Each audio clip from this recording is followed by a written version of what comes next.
All right, let's talk about the red-headed stepchild. And ironically, this pump is red. All right, so let's talk about VP44s. So if you guys don't know, VP44s came in the 98 to 02 Cummins. They were the first 24 valves. They share a lot of similarities with a 12 valve. And then they don't, obviously. It's a 24 valve, so the head is completely different. But they run the same crankshaft, the same block. There is some differences in the later ones. There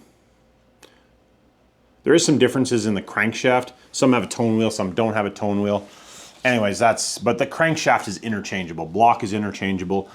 You know, there's a lot of things that are the same, but different, obviously. Pistons are different. So these things got a bad rep, and don't get me wrong, they had a bad rep. I shouldn't say they got a bad rep, they had a bad rep. And the biggest reason was the injection pumps like to die. Now, there's more than one reason for that. One reason is the original lift pumps that were on the side of the engine, they would die, and the pump would be starved for fuel, and overheats the pump dies. Okay?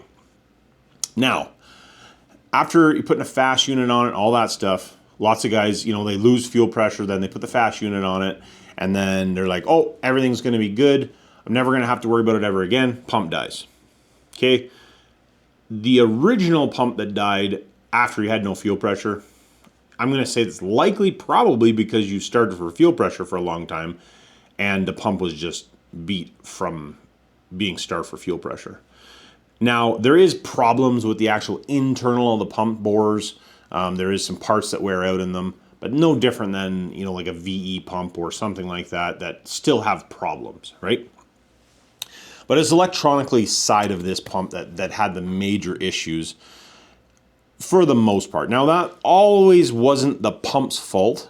Some of that was the builders in the past day, and probably still now.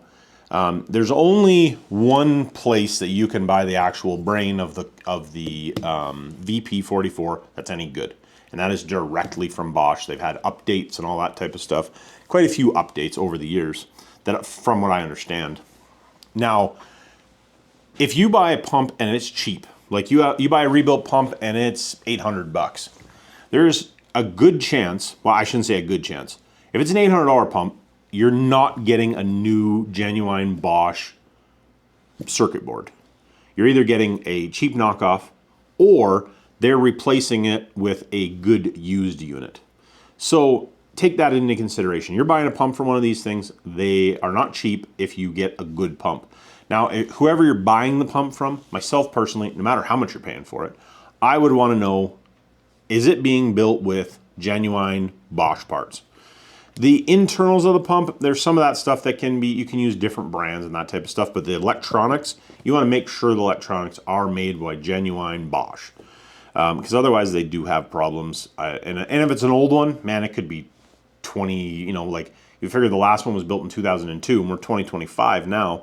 So, you know, you're, you know, more than 20 years, 23 years at least. That circuit board's not a new circuit board. And circuit boards, computers, all that type of stuff, they have a life expectancy, especially when you heat and cool the Jesus out of them and vibrate the hell out of them. So, you know, take that in consideration. So if you're looking at buying or own one of these trucks, I personally don't think they're not bad trucks. They have their quirks, just like everything else. And, you know, if you have to put a pump in one of these, it's no different than if you have a common rail and you have to put new injectors in it. Or if you have a P-pump and you have to rebuild the P-pump and put new injectors in it. Really, when it comes down to it, in my opinion, no matter whether it's a VE truck, a P-pump truck, a VP44 truck, or any of the common rails, it's really the fuel system is costing you no more, no less. Like, yes, some of them are cheaper, some of them are more expensive, but there is none that are the cheapest. You're never going to have to ever do anything, just not how it works. So if you're looking at a VP truck, that is something that you would want to ask, you know, does it have a FAST or an air dog on it? You know, has the VP44 have been changed? If it has, where did it come from? If you get that information, you know, you can get a good truck. And you can make decent power with them. You're not making, you know, 2,000 horsepower with one. You know, there is quite a few guys that are making good power, but you're not making 2,000 horsepower with one. Just, you're not. If you want that, you need a common rail, or you need a real hot mechanical engine.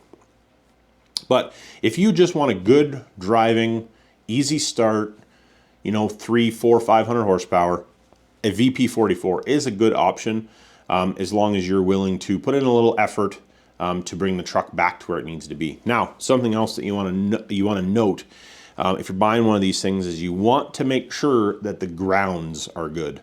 Like all of the grounds. You need chassis grounds. Like I personally get one of these things, you completely go through all of the grounds that you can get at. I shouldn't even get at all of the grounds on it.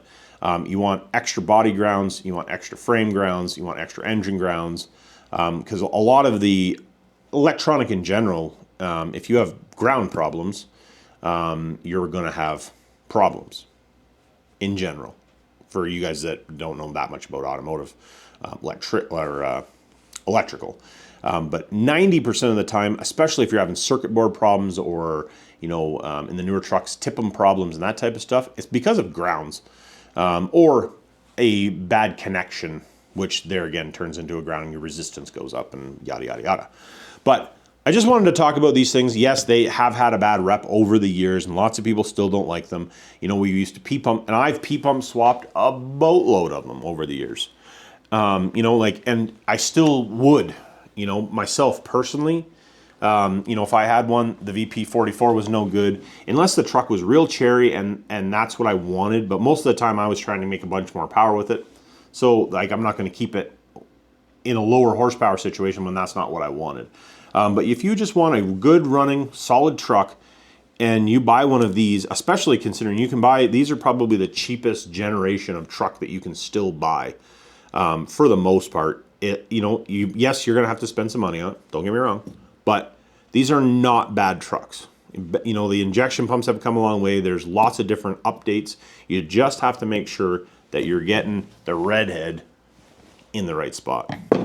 So anyways, hopefully this helps out. If this video helped you, check out this one.